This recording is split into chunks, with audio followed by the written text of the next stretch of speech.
my coping mechanism was eating food. So it was like we'd go to fast food and I would order, two burgers or two burgers and the large fry or whatever. And it was like, and so I just got really fat.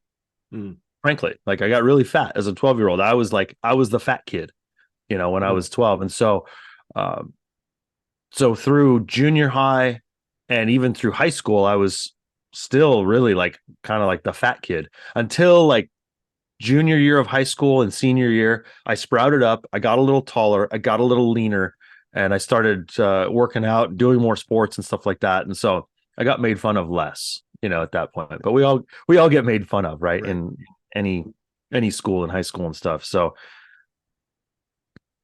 that was the majority of my childhood, right? My younger years was happy, amazing, family was together. I was also, I had the naivete of like a child.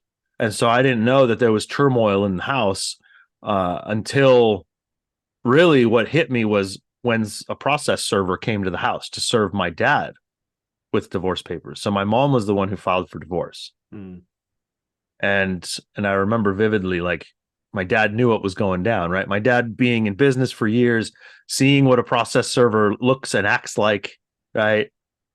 He saw that person come to the door and he's like, nope, fuck this. And he, he went and barricaded himself into the bathroom, and because he didn't want to accept the package. Right.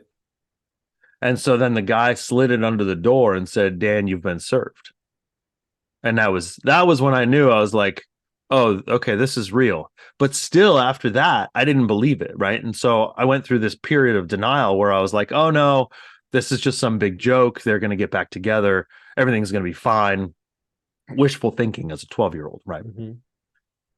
And so really, going through that. So the first half of my childhood was like, great, everything's fine. My parents are together, and we would go on trips and vacations and do big family gatherings. We had big barbecues at the house. Like I remember vividly, like different uh, holidays, Thanksgiving, right? We're coming up on Thanksgiving here. We're recording this right before Thanksgiving.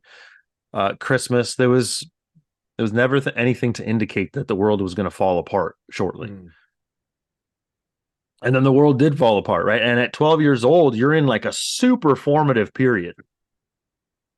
Right. And And you had no brothers or sisters, so you're the only child, right. and you're having to navigate through something that was extremely challenging for a 12-year-old to even understand, let alone try to navigate through. Plus, you are trying to live through this this fascinating, or not imagining this being not real. So you're Yeah. really trying to kind of formulate a make-believe scenario where your parents don't get divorced and stay together. Yeah. So you're navigating through all that, and that's tough as a young child. Yeah. So go ahead. I didn't mean to cut you off, but No, that's okay. What was really tough was the custody battle. mm, That's the tough part. And hearing both sides of your parents tell you different stories. And even though they both had my best interest in mind, they're also self-serving. They right, want the best for me, but they also want the best for themselves. right.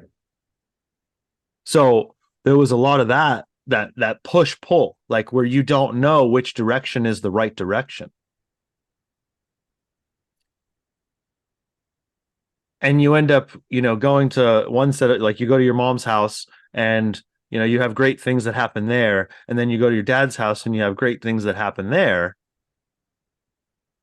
But then when it comes to like custody, they're asking me, right? We had mediators in the court, and the mediators are asking me, well, what do you want to do?